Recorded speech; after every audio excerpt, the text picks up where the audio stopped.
오늘 우리가 함께 읽은 본문 말씀을 중심으로 불완전하기에 완전한 은혜라는 제목으로 함께 은혜를 나눠보려고 합니다. 사람은 살면서 누구나 성공과 실패를 모두 경험합니다. 그렇다면 여러분들은 실패와 성공 중 어떤 경험에서 더 많은 것을 배우고 더 많은 것을 깨달을 수 있을 거라 생각을 하십니까? 성공에서 더 많은 걸 배울 수 있을까요? 아니면 실패에서 더 많은 것을 배울 수 있을까요? 아마 많은 분들이 실패에서 무언가 더 많이 배우고 더 많이 느낄 수 있다라고 생각하실 것입니다. 성공은 사람을 자만하게 만들지만 실패는 겸손하게 무언가 배울 수 있는 기회가 된다고 우리는 그렇게 교육받아 왔습니다. 그렇게 실패에 관해서 우리에게 알려진 가장 유명한 격언이 바로 실패는 성공의 어머니다라는 말입니다. 하지만 실패에 관해서 또 다른 유명한 말이 있습니다. 바로 인간의 욕심은 끝이 없고 같은 실수를 반복한다라는 말입니다. 저는 실패는 성공의 어머니다라는 말에 동의하고 우리가 더 나은 삶을 살기 위해서는 이 말이 우리에게 꼭 필요하다고는 생각을 합니다. 그런데 솔직한 마음으로 제가 실패에 관해 더 동의가 되고 더 맞는 말이라 생각하는 말은 실패는 성공의 어머니라는 말이 아니라 인간의 욕심은 끝이 없고 같은 실수를 반복한다라는 말입니다. 여러분들은 어떨지 모르겠지만 저는 같은 실수를 반복한 적이 많기 때문이죠. 만약 정말로 우리가 실패를 통해 많은 것을 배우게 된다면 적어도 우리는 같은 실수를 반복하지는 말아야 합니다. 그런데 가만히 생각해 보면 지난번에 했던 실수임에도 불구하고 자꾸만 같은 실수를 반복했던 경험이 우리 모두에게 있을 거라 생각합니다. 저는 우리 인천중앙교회를 섬기면서 청년부랑 교육위원회를 맡고 있는데 그 외에 또 맡고 있는 게 주보 만드는 사역을 맡고 있어요. 우리 오시면은 이제 교회 오면은 청년부 주보 말고 교회 주보가 있는데 그걸 제가 매번 만듭니다. 그 만드는 사역을 하는데 주보 제작이 다 끝난 뒤에 만약에 그 주보에 오타가 발견이 되면 이제 전 교역자들이 모여서 오타를 수정하는 이제 스티커 라벨을 만들어서 주보에 일일이 다 붙이는 그 라벨 작업을 합니다. 제가 부임하고 주보를 만든 첫 주에 오타가 있어서 전 교역자들이 모여서 라벨 작업을 했어요. 그때 저 때문에 다른 교역자들이 막 수고하고 헌신하는 모습들이 너무 죄송하고 너무 막 부끄러워서 다시는 이런 일이 없도록 좀 꼼꼼하게 주보를 해야겠다 다짐했습니다. 자, 그렇다면 그 경험이 그 뒤로 라벨 작업을 다 없애주었을까요? 아닙니다. 그 뒤로 한 10번은 넘게, 올해만 한 10번 넘게 라벨 작업을 한 것 같아요. 더 이상 이제는 미안한 마음조차 사라지고 있는 현실이 바로 지금의 모습입니다. 늘 같은 실수를 반복하는 저의 모습인 것이죠. 근데 누구나 그런 것 같습니다. 한번 실수한 것을 다시는 하지 말아야지 하면서도 또다시 같은 실수를 반복하는 경우가 종종 있다는 것이죠. 그렇다고 해서 저는 인간의 욕심은 끝이 없고 같은 실수를 반복한다라는 이 말이 누구나 같은 실수를 반복하기 때문에 실수해도 괜찮다라는 뜻으로 이해하지는 않습니다. 오히려 한 번 경험한 실수를 또다시 반복할 만큼 우리 인간이라는 존재는 그만큼 불완전한 존재라는 것을 드러내는 말이라 저는 생각을 합니다. 성경의 인물들도 예외는 아니에요. 모든 인간은 불완전하고 성경의 인물들도 불완전합니다. 하지만 우리가 성경을 보다 보면 이 성경에 나오는 인물들에 대해서 가지게 되는 환상들이 있어요. 바로 이들의 믿음은 우리보다 대단했고 그들은 늘 올바른 선택을 하였고 늘 하나님을 선택했고 늘 그래서 하나님이 그들을 통해 위대한 일을 이루셨다는 환상입니다. 그런데 그거는 어쩌면 우리가 성경에 나오는 인물들의 유명한 이야기들만 알기 때문에 그럴지도 몰라요. 우리가 성경을 자세히 살펴보면 우리가 알고 있는 성경의 위대한 인물들조차도 실수투성이었다는 사실을 발견할 수가 있습니다. 그것은 믿음의 조상이라고 불리는 아브라함도 예외가 아니었습니다. 소돔과 고모라가 멸망한 이후에 아브라함은 자신이 거주하던 헤브론이라는 지역을 떠나서 네게부 지역으로 옮겨갔다라고 오늘 성경은 기록하고 있어요. 이 네게부라는 지역은 가나안 땅 남쪽에 있던 광야 지역이었는데, 아브라함은 그 네게부 지역 중에서도 가데스와 술 사이에 있는 그랄이라는 도시에 정착하게 되었습니다. 그런데 아브라함이 자신이 살던 땅을 떠난 데가 성경에 그렇게 기록된 적이 오늘이 처음이 아닙니다. 우리가 앞서 살펴본 창세기 12장을 보면 가나안 땅에 기근이 찾아왔을 때 아브라함은 기근을 피해서 애굽 땅으로 잠시 몸을 피한 장면이 성경에 기록되고 있는 걸 우리가 볼 수 있죠. 그런데 이번에는 왜 아브라함이 그 땅을 버리고 그랄로 갔는지는 기록하고 있지 않아요. 이번에도 분명히 그만한 이유가 있었겠지만 성경은 그 이유가 어쨌든 아브라함이 약속의 땅을 떠났다는 사실만을 기록하고 있습니다. 아브라함은 그랄에 도착하였어요. 그리고 애굽에서와 똑같은 일을 합니다. 바로 자신의 아내를 누이라고 속이는 일을 했던 것이죠. 그리고 그랄과 아비멜렉은 아브라함 말에 속아서 그가 누이라고 소개했던 아브라함의 아내 사라를 데리고 갑니다. 아내로 삼으려고 데리고 가죠. 그런데 여러분, 이때 사라의 나이가 90세였어요. 90세. 도대체 아비멜렉은 사라에게 무엇을 보았길래 이 90세 노인이었던 사라를 아내로 삼으려고 데려갔을까? 어떤 학자들은 사라가 90세가 되어도 여전히 아름다웠다라고 말하는 학자들도 있지만, 좀 더 현실성 있는 이유는 바로 아브라함이 그 당시에 굉장한 거부였다는 것이죠. 갑부였다는 것이죠. 굉장한 부를 소유하고 있었기 때문에 아비멜렉은 이러한 갑부의 여동생을 아내로 맞이함으로써 이점을 노리고자 했다는, 어떻게 보면 약간의 정략 결혼의 일환으로 이런 일을 벌였다라고 학자들은 이야기를 합니다. 이유야 어찌됐든 문제는 아브라함의 아내 사라가 다른 남자에게 갔다는 것이죠. 지난번 아브라함의 거짓말로 애굽 왕이 위기를 맞았듯이 이번에도 아브라함의 거짓말로 인해 죄 없는 아비멜렉이 위기를 맞이하게 됩니다. 꿈에서 하나님이 나타나서 아비멜렉을 죽이시겠다고 말씀하신 거예요. 그런데 이러한 상황은 아비멜렉의 입장에서는 상당히 당황스럽고 황당한 일이었습니다. 그는 하나님께 자신의 억울함을 호소하기 시작합니다. 아니, 분명 아브라함이 그 사라를 자신의 여동생이라고 소개했고, 사라도 아브라함을 부를 때 오라버니라고 불렀다라고 이야기하는 것이죠. 게다가 천만다행으로 아직 아비멜렉은 사라를 가까이 하지 않았습니다. 그러니 나는 아직 죄를 짓지 않았다라고 하나님께 이야기하는 것이죠. 다행히도 하나님께서는 이 아비멜렉의 주장을 인정해 주셨습니다.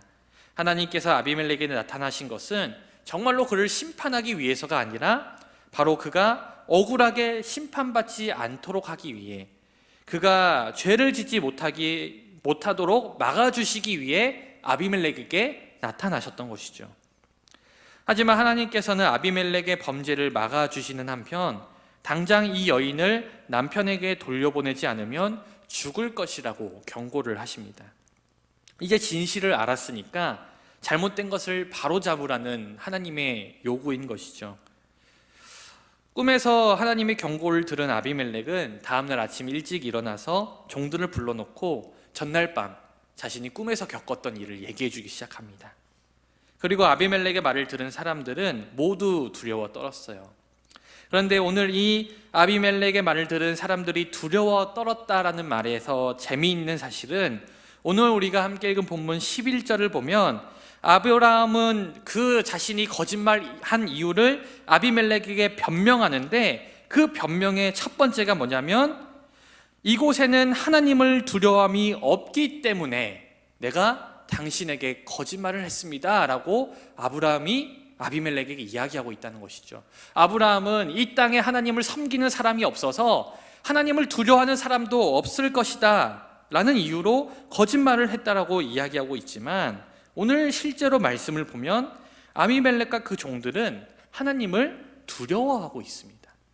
그러니 아브라함이 아비멜렉에 했던 이 변명은 정말 말도 안 되는, 어떻게 보면 자신의 선입견일 수도 있겠고, 어떻게 보면 자기의 변명, 그냥 자기의 변명에 불과한 이야기일 수도 있겠습니다. 아브라함은 이어서 또 말도 안 되는 변명들을 늘어놓기 시작합니다. 바로 사라가 실제로 그의 이복 누이 동생이라는 사실이죠. 그리고 그녀에게 가는 곳마다 남편이 아니라 자신을 오빠라고 부르게 시켰다라고 이야기를 합니다. 여기서 미루어 알 수 있는 점은 오늘 성경에서 기록하고 있는 아브라함의 이야기 중에 아브라함이 자신의 아내를 누이라고 속였던 장면이 2번 등장하는데, 사실은 이보다 훨씬 더 많았을 수도 있다라는 사실을 오늘 아브라함의 말을 통해서 우리가 짐작해 볼 수 있습니다. 아브라함은 자신의 목숨을 지키기 위해서 다른 곳에 갈 때마다 자신의 아내를 누이라고 속이는 일을 반복적으로 행해왔다는 것이죠. 이러한 말도 안 되는 아브라함의 변명을 들은 아비멜렉은 놀라운 반응을 보여줍니다. 아비멜렉 입장에서는 아브라함에게 속은 것이죠. 억울합니다. 당황스럽습니다. 그런데 그는 남의 아내를 취한 것은 분명히 잘못된 일이라는 사실을 알고 있었어요. 어떻게 보면 스스로에게도 부끄러운 일이기 때문에 아비멜렉은 이 일을 그냥 조용하게, 서로 잘못했으니까 뭐 책임 따지지 말고 그냥 조용하게 묻읍시다 라고 얘기할 수도 있었어요. 그런데 아비멜렉은 자신의 수치를 무릅쓰고 이 일을 많은 사람들 앞에서 공개적으로 해결하였습니다. 아비멜렉은 공개적으로 자신의 잘못을 인정하였고, 아브라함에게 많은 재물과 땅을 화해의 선물로 주었어요. 그리고 당연히 그 아내 사라도 돌려보냈죠. 그것이 끝이 아니었습니다. 아비멜렉은 훼손된 이 사라의 명예를 보상하기 위해서 은 1000세겔을 아브라함에게 주었습니다. 당시의 노동자의 월급이 은 2분의 1세겔이었다라는 점을 미루어 볼 때 이 은 1000세겔이라는 것은 정말로 엄청난 돈이었습니다. 하지만 아비멜렉은 자신의 잘못을 인정하고 자신의 그 행동으로 인해 수치를 당했을지도 모른 아브라함과 사라를 위해서 많은 땅, 많은 재물을 주었습니다. 그리고 스스로 평화적으로 해결하려는 의지를 보여주었습니다. 그리고 아브라함은 아비멜렉과 그의 민족을 위해 기도를 해줍니다. 당시에 아비멜렉과 그 집안에는요, 이 사라의 일로 인해서 하나님께서 그 집안의 여인의 모든 태를 닫아놓은 상태였습니다. 다시 말해서 전혀 임신이 되지 않는 상태였다는 것이죠. 그러나 아브라함이 아비멜렉과 그의 민족을 위해 기도할 때 하나님께서는 그 여자들을 치료해 주셨고, 아비멜렉의 집안이 다시 대를 이을 수 있도록 허락해 주셨습니다. 사랑하는 여러분, 오늘 이 아비멜렉과 아브라함의 이야기를 보았을 때 이 두 사람 중, 아브라함과 아비멜렉 중 누가 더 의인으로 보이십니까? 누가 더 좋은 사람으로 보이십니까? 거짓말로 자신의 아내를 다른 이에게 쉽게 넘겨주고 그것으로 인해서 다른 사람까지 피해를 보게 만든 아브라함보다 자신은 억울하게 당했음에도 불구하고 자신의 잘못을 인정하고 아브라함과 사라에게 정중하게 사과하였고 그들의 수치를 덮어줄 많은 보상까지 하였던 아비멜렉이 도덕적으로, 인격적으로 훨씬 더 성숙한 사람처럼 보이지 않습니까?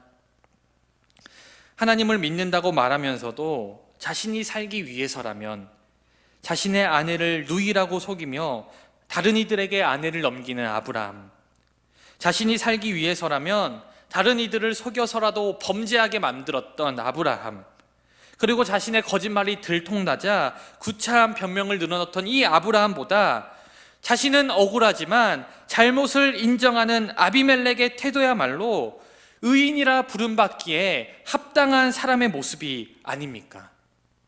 그런데 이상한 점이 있습니다. 오늘 말씀을 살펴볼 때 분명히 더 도덕적이고 분명히 더 인격적인 사람은 아브라함이 아니라 아비멜렉인데, 하나님께서 자신의 언약 백성으로 선택한 사람은 아비멜렉이 아니라 아브라함이란 사실이에요. 게다가 하나님은 지난번 애굽에서와 똑같은 실수를 반복하는 아브라함을 이번에도 용서해 주시고 그를 보호해 주셨습니다. 사랑하는 여러분, 우리는 나의 불완전함으로 인해서 우리의 신앙이 위축될 때가 있습니다. 자꾸만 같은 실수를 하는 나의 모습, 같은 죄를 범하는 나의 모습, 자꾸만 넘어지는 나의 모습을 바라보면서 하나님께서도 이런 나를 사랑하실까? 이런 나도 구원받은 자격이 있을까? 마음 한편에 계속해서 불편함을 안고 살아가는 분들이 분명히 있을 거라 생각합니다. 더욱이 우리가 살아나가는 이 세상 속에서는요, 우리보다 훨씬 더 도덕적이고 훨씬 더 인격적인 사람들이 너무나도 많이 있어요. 하나님을 믿지는 않지만, 하나님을 섬기지는 않지만 우리보다 훨씬 더 도덕적으로 인격적으로 완성되어 있는 사람들이 분명 우리 주변에 있다는 것이죠. 그런 사람들을 바라볼 때 어떤 생각이 듭니까? 저런 사람들이야말로 구원받아 마땅한 사람인데, 내가 아니라, 이 부족한 내가 아니라 저런 사람이야말로 하나님께서 구원하시기 마땅한 사람인데, 이런 생각이 든 적은 없으십니까? 그래서 위축된 적은 없으십니까? 그러나 사랑하는 여러분, 하나님은 우리의 완전함을 보고 우리를 구원해 주신 게 아니에요. 하나님은 이미 우리가 불완전하고 부족하다는 사실을 알고 계십니다.